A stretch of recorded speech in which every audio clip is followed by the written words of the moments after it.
ಇನ್ನು doctor G ಪರಮೇಶ್ವರ್ಗೆ ಇಡಿ shock ನೀಡುವ ವಿಚಾರಕ್ಕೆ ಬೆಂಗಳೂರಿನಲ್ಲಿ ಡಿಕೆ ಶಿವಕುಮಾರ್ ಕೂಡ ಪ್ರತಿಕ್ರಿಯಿಸಿದ್ದಾರೆ. ಶಿಕ್ಷಣ ಸಂಸ್ಥೆಗಳ ಮೇಲೆ ದಾಳಿ ಮಾಡುವಂತದ್ದು ಏನಿದೆ?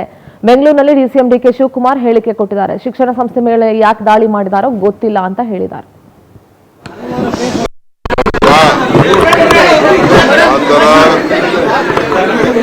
ಎಜುಕೇಶನ್ ಇನ್ಸ್ಟಿಟ್ಯೂಷನ್ಸ್ ಮೇಲೆ ಮಾಡೋಂಥದ್ದು ಏನಿದೆ ನನಗೆ ಸರಿಯಾಗಿ ಮಾಹಿತಿ ಇಲ್ಲ.